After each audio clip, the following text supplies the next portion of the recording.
I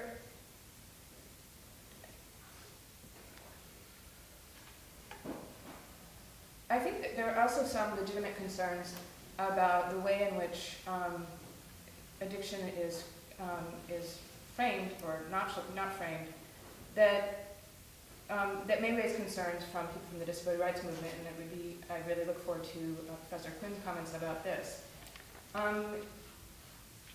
The way in which it's hard to understand the difference, for example, between someone with tobacco addiction and someone with drug addiction when we're talking about using the disability rights framework. It may be that Richard agrees that tobacco is a kind of addiction that meets the criteria of the ICD, international criteria, and that also would merit consideration. But at a certain point, I think that threatens, as a public policy matter, might threaten backlash from employers who are going to worry about how many people are going to need to accommodate under their disability laws. Ultimately, I mean, and I think that was my time. Ultimately, I think that the main issue, what thinking through the question of whether addiction should be a disability as a matter of international law raises for me is the huge gap we have in law for protections for people who use drugs. In the last several years, there have been an increasing recognition, especially as a matter of soft law, UN statements, policy guidance of the widespread human rights violations faced by people who use drugs. And there have been a number of proclamations by UN agencies and special procedures acknowledging violations and in very particular circumstances where governments impose bans on treatments or harm reduction measures or withhold antiretroviral therapy for people who use drugs, and recommend that affirmative action be taken to address them. And I think it's high time that there be something stronger in law, that there be some kind of international guidance that is rooted in, that is agreed on by member states and rooted in international law to protect the rights of people who use drugs more broadly, and not just focus on one small subset. Is my time up? I'm sorry, I thought I heard a... You have 32 seconds. Okay, sorry. But you don't have to use. I'm sorry, I think I'm going to hand it over to Excellent. Simon. Excellent.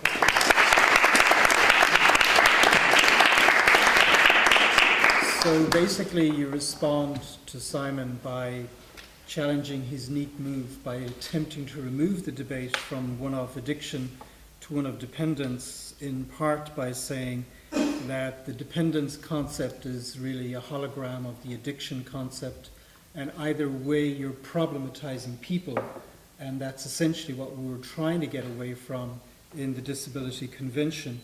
As I hear you also, you were saying, or at least hinting, that there are going to be downstream problems in terms of persuading third parties, skeptical third parties like employers, about how much reasonable accommodation they're going to have to give to putatively illegal activity, etc., etc. So I think you really put some very good arguments. So let's move on then to another speaker in favour of the proposition, Simon Flax, who's a lecturer in the University of Reading in the UK, recently submitted his PhD. Congratulations.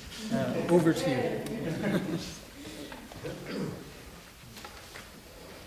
Thank you very much. The bad news is that some of my arguments inevitably overlap with Richard's. But the good news is that probably means my arguments are going to be shorter. So I'm going to base my argument on a paper that I wrote on the exclusion of drug and alcohol addiction from the UK Equality Act 2010. This was a piece of legislation that brought together the different provisions relating to discrimination on the basis of sexual orientation, race, and so on. I'm not going to argue that necessarily in all circumstances and in all situations people who are defined as addicted itself, as has been said, which is a nebulous term, should be recognised as disabled. And I'm certainly wary of imposing an identity on people. That said, as a social legal researcher, my concern is about exclusion and inequality, and in particular the legal exclusion of people with drug problems from human rights legislation. So, the UK Equality Act, people who are addicted, and that is the word used despite its nebulous understanding, they're not recognised as having a disability for the purpose of discrimination legislation. So, in fact, they're explicitly de-recognised. And there are two major arguments I want to make.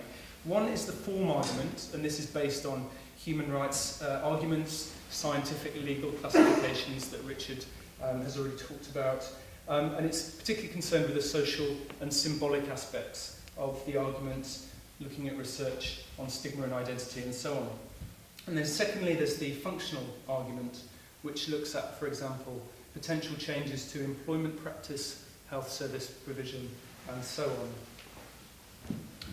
So the form arguments, as we've already heard, drug and alcohol addiction, they're already classified, or substance dependence, they're already classified as disabilities within the international sphere. There are two internationally recognised systems of disease classification. One is the Diagnostic and Statistical Manual of Health Disorders, which I think Richard mentioned, and there's also the International Classification of Diseases, which is issued by the World Health Organization. Both classify substance dependence as a mental disorder. We're also probably familiar with Article 1 of the Convention on the Rights of Persons with Disabilities, which describes people with disabilities as having both an impairment and also that it's the interaction of this impairment with societal barriers that causes problems. As I understand it, and Professor Quinn might be able to confirm or deny this, proposals from the Ad Hoc Drafting Committee suggested that impairment would include the presence in the body of an organism or agent causing malfunction or disease. So it's pretty reasonable to assume that a drug would constitute an agent causing malfunction. That's to say, if such a drug were to lead to a mental or behavioural disorder. It's worth mentioning as well that bodies such as the Committee on Economic, Social and Cultural Rights have emphasised that states should adopt measures to address the stigmatisation of persons based on their health status, and this includes mental health problems. We've heard that other jurisdictions do either include or either expressly include people with drug and alcohol problems in disability legislation, or at least they don't exclude, like they do in the UK.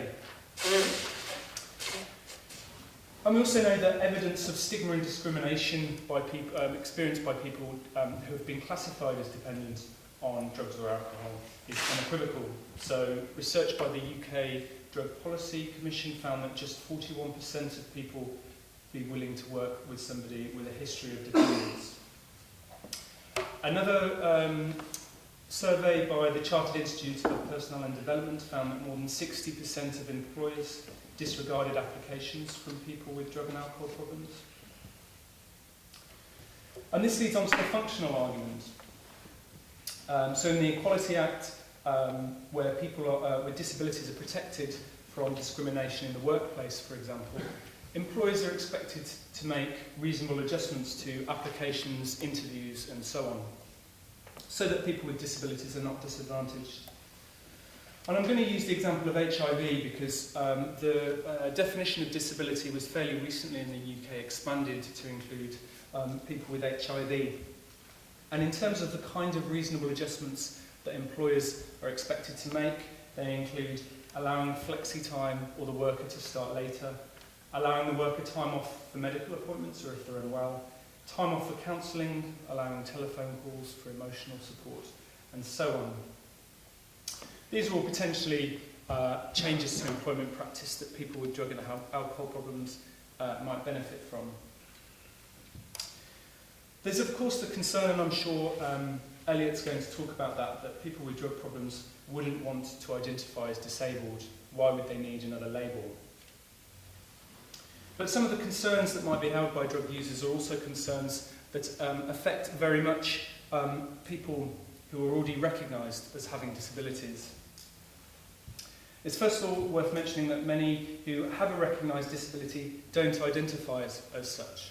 So a survey found that less than half of the people interviewed who would be covered by discrimination legislation didn't consider themselves disabled. Many thought that disabled people were those who used wheelchairs or who had sensory impairments, not people with, for example, mental health problems, diabetes, other conditions which would be classified as a disability for the purposes of being protected by discrimination legislation. Some people also argue that anti-discrimination law itself, perhaps rather paradoxically, enshrines victimhood, dependency, subjugation, and so on. And relatedly, being recognised as having a disability tends to rely on the attribution of labels by the medical profession. It pathologises difference or abnormal mental or bodily function and behaviour. These are all extremely valid arguments, but they're also arguments and concerns which have been very much central to the disability rights movement, particularly the birth of the social model of disability that Richard talked about, where disability is understood as a social construction rather than something as an individual problem. So, in other words, many of the problems that people with disabilities face is actually when they encounter broader society, a society which is unwilling to accept difference and make changes as a result of that difference. So it's arguable that this understanding of disability, which kind of asks society to look at disability as something that we all might be afflicted by, and that it's just a question of difference, this could actually be really useful for people with drug problems. It might also help with reconceiving addiction as a potential mental health problem rather than a moral failure. And it's also just finally to say that many of us experience mental health problems at some point in our lives, which drug use may or may not lead to. And this also might include difficulties with drug and alcohol use. The least we should expect is that if we encounter these problems, we won't be discriminated against as a result of them. Thank you.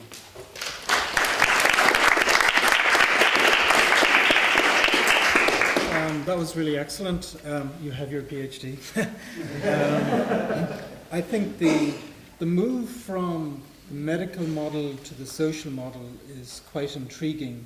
And I mean, the double game you're playing in favour of the proposition is to argue that if we're confined to the medical model, then clearly drug dependence, drug addiction, whatever is included. But it doesn't begin or end there, because really all of the action in town is with respect to the social model, which primarily does not start from the premise that people are problems. And that's actually something shared between people with disabilities and people who are drug dependent, almost this automatic labelling and problematization of the person, but in fact comes from a much more different social construct idea of difference, and then, as it were, to attract the label of disabled enables you to protect yourself against the negative use of that difference. So really, really intriguing, so expect it to be drawn out in the debate. So now we hand you over to our last speaker on the panel, who will speak against the proposition, Elliot Ross-Albers, who is activist in the movement for drug users' rights and is part of an international peer-led advocacy network, which is very impressive, I must say. Thank you. Thank you, Chris.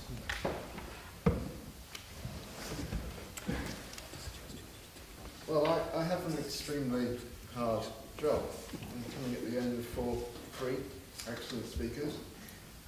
We've been discussing extensively over the last few days and have found quite a lot of common ground. However, I'll try to draw out some of the differences, and I'm afraid I may well repeat some of the arguments that have been made already. The concept of addiction, we all agreed about this, is a highly problematic term. It's contentious, it's ultimately highly judgmental, and it's highly stigmatizing. So an addict, addiction, problem drug user are banded around with no objective grounding as terms of abuse and as terms of stigma. I find it deeply unhelpful. People who use what are currently illicit drugs are one of the most highly stigmatized groups in society. We face criminalisation in pretty much every country and territory in the world. A status-backed, but not just one, this is important, but 3 internationally ratified conventions. and a very well developed international infrastructure for their maintenance.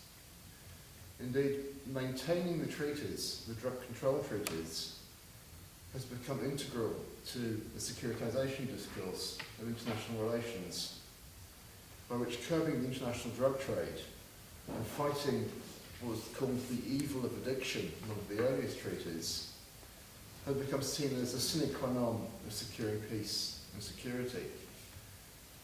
I won't go into this argument too far, but by every conceivable metric, this regime has failed and has created and exacerbated the problems that it has sought to resolve. And this is relevant to the subject that we're speaking about, because we, as users of illegal drugs, are at the sharp end of the regime of global punitive prohibition.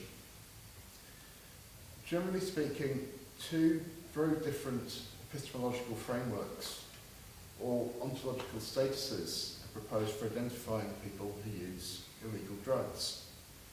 We're either seen as criminals or as patients. We've moved beyond being seen as morally deviant, at least by most people, although in much discourse about our behaviour, undertones of moral deviancy are still very strong and are redolent. In many circles, the move from being seen as purely criminal to being recognised as patients has been seen as a progressive move. Now, whilst the latter is, on the face of it, desirable, at least in preference to the former, I personally reject it. I reject both. I instead view the use of illegal drugs, even in what is often called a dependent fashion, as simply a behaviour, a strong bond that individuals form with a substance. Not a medical condition, nothing to be diagnosed.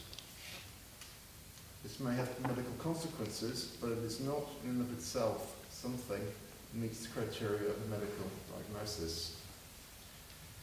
Now, this bond can be extremely strong, like that people form with many other activities. However, it is a behaviour that is almost universally looked upon with scorn. And people who use drugs are subject to systematic human rights abuses, criminalised, stigmatised, and subject to systematic discrimination. Our behaviour is, in addition, pathologised, seen as deviant, to be scorned and to be avoided. The stigma to which people who use drugs are subject is often justified on the basis that it will dissuade others from following in our footsteps. From using drugs which are often presented as substances with an almost mythical power to enslave their users. It is self-evident that this is both unsuccessful and ethically objectionable, but I think I'm digressing a little. Seeking the protection that comes with the status of disability is also for us highly problematic, as quite simply it reifies our behaviour as pathological and problematic.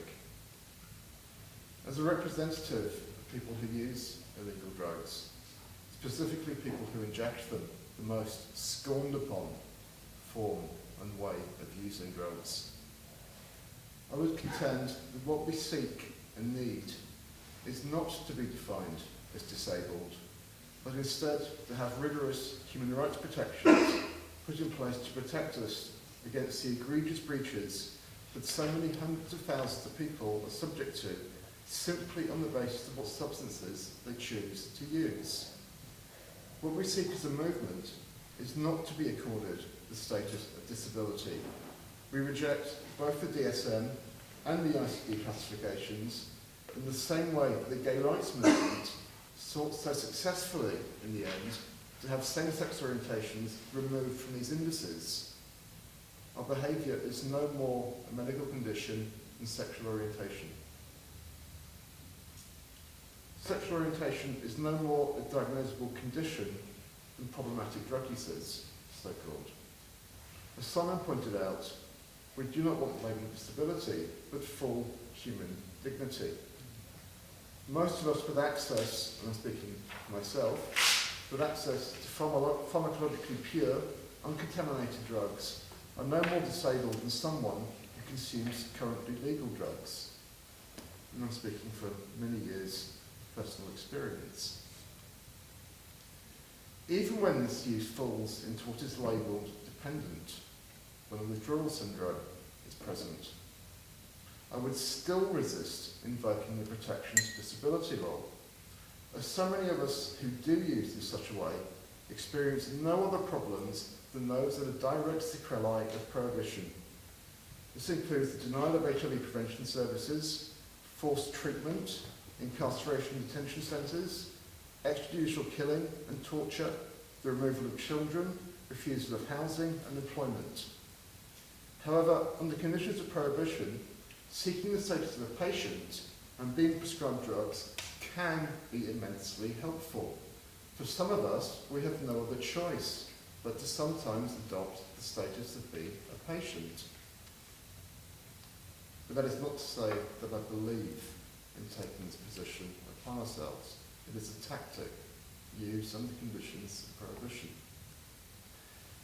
As such, to ask to be labelled as disabled solely on the basis of one's drug use would be to reify and reinforce the logic of prohibition and medical models of drug use, as well as because, as has been pointed out, the social model of disability. Furthermore, the number of people for whom drug use is their sole problem is actually vanishingly small. Indeed, analyses of the harms that are caused by the use of illicit drugs has shown that most of those problems are artificial sequelae of prohibition and not pharmacological consequences of drug use itself. Diamorphine, heroin, is widely used in medical settings in a safe and controlled way. The problems that can be traced to the drugs themselves are by and large consequences of prohibition. They are namely adulteration, uncertain quality, and uncertain quantity. Opiates, for example, as I've said, are widely used in medical settings, perfectly safely, and can be used in such a way outside of a medical setting. They do not become something else when used outside of the instructions of a doctor. However, repressive legal environments, various types of discrimination directed at people who use drugs, not least of all the deeply racist nature of the execution of the drug law in the US most notably, would seem to indicate that we are not talking about a disability, but about the sequelae of the current legal and political environment in which certain drugs are used. The definition of dependence that Richard elucidated is itself deeply problematic for many of the reasons that have been outlined. In order that one meet the definition's criteria, one need not display any phenomena that are diagnosable by medical techniques, diagnosis, or indeed any objective test. When one is told one is a drug addict, one is drug dependent, one is not subject to any medical test or investigation. One simply tells a story. This is what happens. There are no tests. It is not an objectively identifiable condition. Most of the criteria, therefore, are subjective judgments and are ones that are exacerbated, if not caused, by prohibition. The perceived stability, therefore, is one that is created by processes of exclusion, disempowerment, and criminalisation. Many of us who would, according to the internationally accepted definition, be considered to be drug dependent, are far from being disabled, in fact highly competent and very far from being disabled. What we are is subject to processes of stigma and discrimination, and in many regions of the world, gross human rights abuses on a systematic scale. What we are seeking, therefore, is access to services when we need them, protection of our human rights and civil liberties, as well as recognition as full citizens. Thank you.